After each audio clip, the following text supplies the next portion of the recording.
Hello, everyone. Thank you all for watching today. I'm here enjoyed with Andrea Cheetham. She is with the Sanctuary and down in Atlanta area of Georgia. With that said, Andrea, to introduce yourself, would you give us a little bit of your background and what called you into ministry at Sanctuary? So I began my career as a teacher in special needs, and I taught students that had learning disabilities and behavior disorders for 7 years. And then about 8 or so years, I was an administrator for all the at-risk children. And so I felt that the Lord was calling me into ministry and thought I was going overseas to work in Eastern Europe as a missionary. But my family, some members of my family got very ill, and I had to move home to help care for them. And then the Lord just opened up this opportunity at this church via a former colleague of mine and friend. And so I've been here 10 years, September 1st.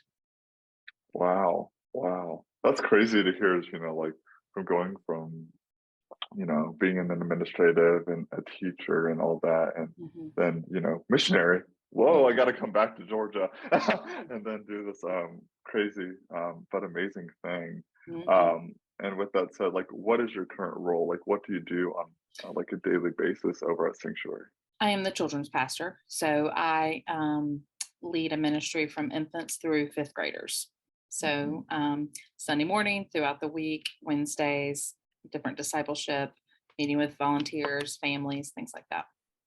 Yeah, wow. And with all that, like, how have you found like a great way to juggle all of the different tasks that you have to do throughout the day to make sure that your ministry runs smoothly? I'm a big list person. So not only do I use iCal, but I have a agenda that I use every week or every day. And I'm a big list person. So I have different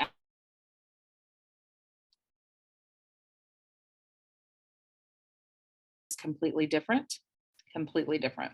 And so it's just taking each day at a time. And, God's grace is sufficient for right now.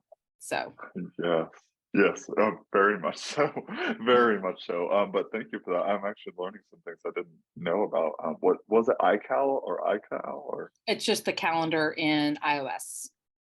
Wow, Is no, that what it's there you called? go. iCal? I think so. I think so. So There yeah, you go. There you go. yeah. No, that's very important.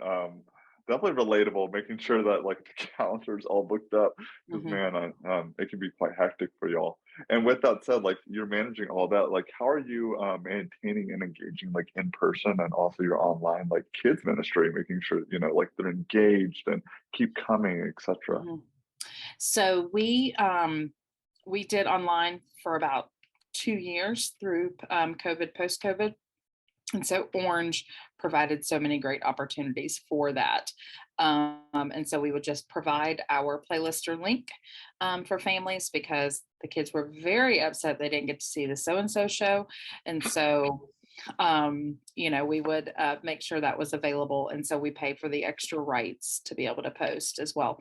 And just on, in person, we focus more on in person. We are finding less and less are engaging online. We're finding that just in adults as well. It's kind of back to normal. It's been back to normal for here for a long time, but so we find more in person.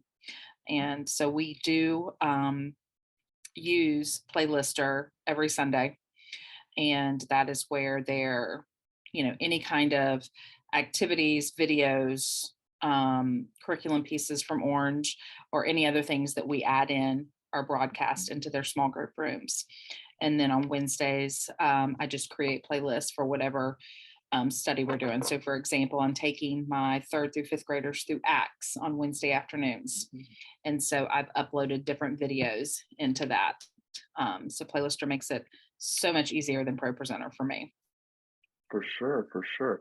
Well, thank you for that. And that's really cool to see that you're not only using like your tools and resources on a Sunday, but Wednesday, and then Mhm, engaging them in different ways. Like, hey, we have like this for this Sunday. We're gonna spend some time mhm, here, but also on Wednesday, let's like dig really deep in the Bible and figure out mhm, like, hey, what does Acts say? What does right. all the other books of the Bible say? So Mhm, thank you for that.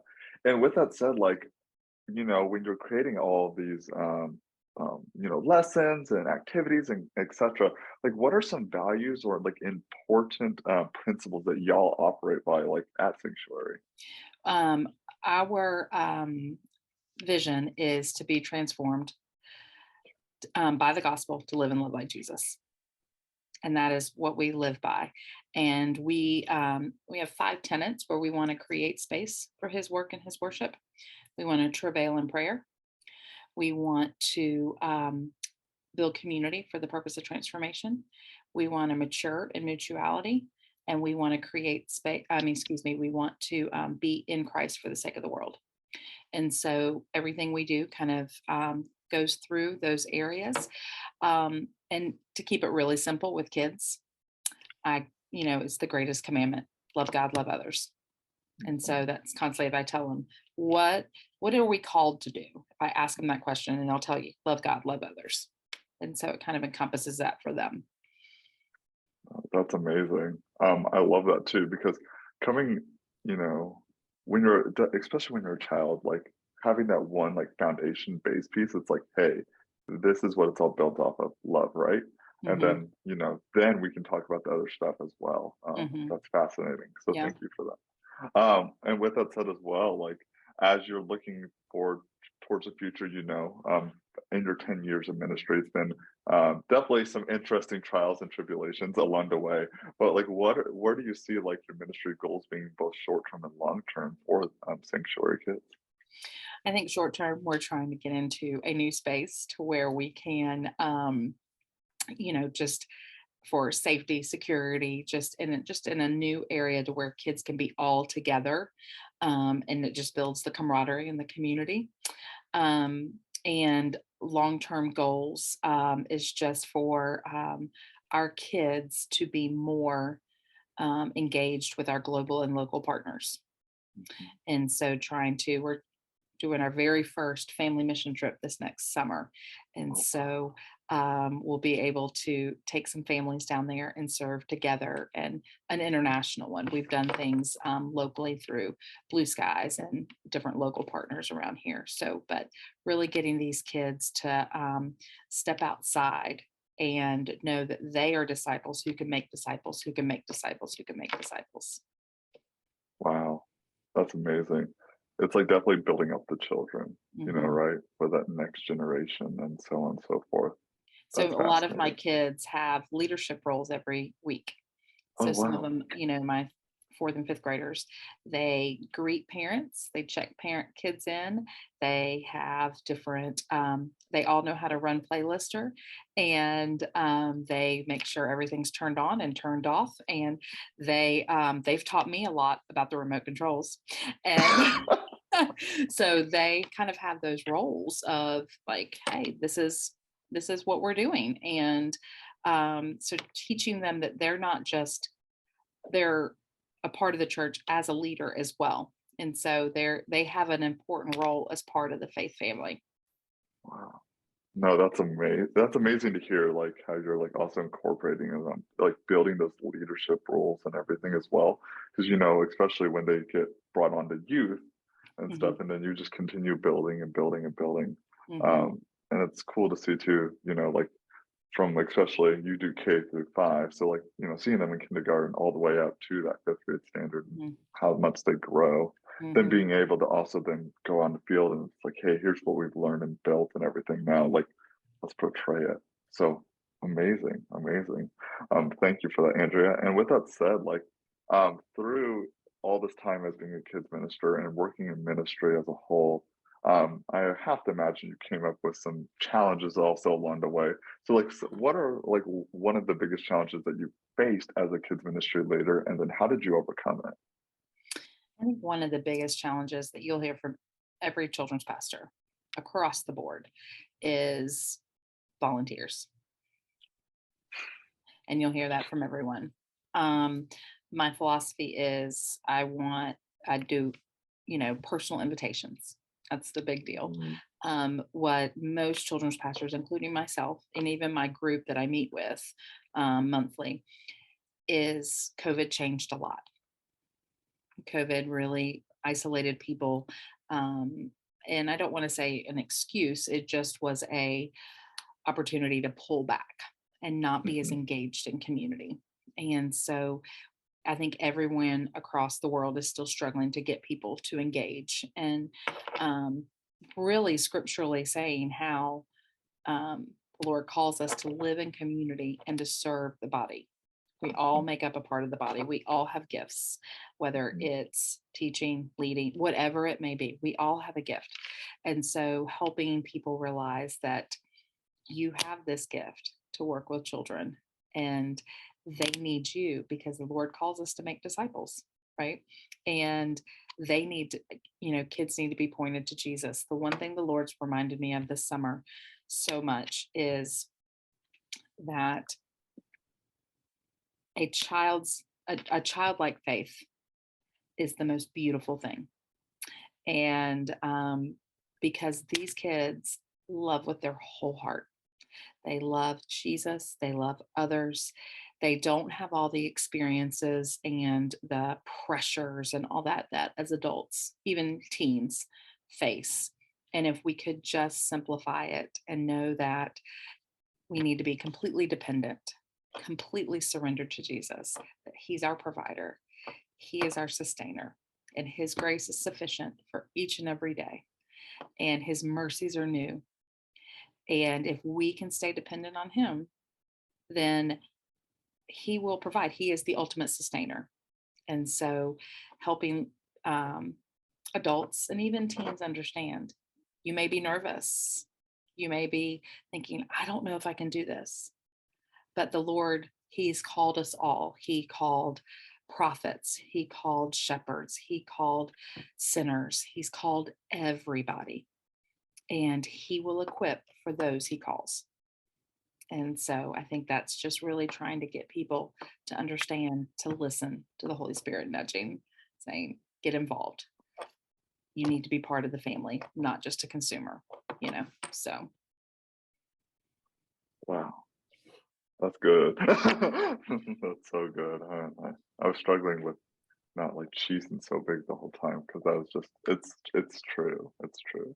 Um, Seeing it also, in young kids through teens especially, and then young adults all the way up to grown age as well.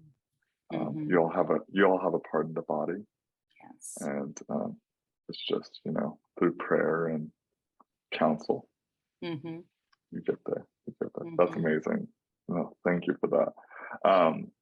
And with that said, though, Andrea, I appreciate our time being on here today, and you've shared some crazy good advice and also just some good like details as well. But I just want to end with one thing as well, and it's like if you had any other info to share, it could just be one thing that like out there to other kids ministers. Like, what is one thing that you've learned that you would love to pass on to maybe that new kids minister that's just like starting out and trying to build their own kids ministry? mm-hmm. I think the biggest thing is remembering you're human and you're going to make mistakes, and it's okay. Um, because if God has called you, He will provide. And if God has called you, He's going to equip you. But keeping yourself humble, surrendered, dependent to Him, tethered to Him, because He's the vine, right? And we have to stay tethered to Him. That's the biggest piece of advice. But also be humble enough to ask questions Mm. and be humble enough to know that you don't know everything. There's something to learn every day. I think that's one of the biggest things the Lord, I mean, it's been 30 years of working with kids. And I think that's one of the biggest things is humility, surrender, and dependence. Mm. So got to Mm. rely on the Father. Exactly, exactly. What you just said too is just crazy because like I'm reading through the Old Testament again of like Genesis, Exodus. I think I'm in Exodus right now, and it's like kind of what you're talking about. It's like you don't know sometimes why you're doing or what you're doing, but having that dependence on Him and just Mhm, like, okay, I trust you. I don't understand why we're doing this. mhm, It's just like, hey, we'll apply you through, it'll be brighter on the other side, and just When you being think about the vulnerable. Israelites, right? And so Hmm. here they are, they're in the desert and they're having to Yeah. build the ark, right? Yep. And God was so detailed in Hmm. what it needed to look like. They're in the desert and they're Yeah. probably thinking, where am I going to get all of this? But the Yes. Lord provided. The Lord will Hmm. always provide whatever his will is, he's going to provide it for you. And so I think that's just the one thing. I've been in Exodus this past month, and it it's just really opened my eyes in a different way Hmm. of the sustainer, the provider, and just Mm. knowing that that's who our Father is, and how he's faithful and he's going to do it. So So good. So good. Um, wow, plethora of knowledge. Everyone read Exodus. It'll give you a lot of humility and also mhm, um, some good ways of trusting Him and everything. mhm. With that said, though, I want to thank you again, Andrea, for hopping on. Again, she is the Kids Men Director at the Sanctuary right outside of Atlanta, Georgia. And I thank you for hopping on, and have a wonderful day, everyone, and take care. Thank you. It's been great.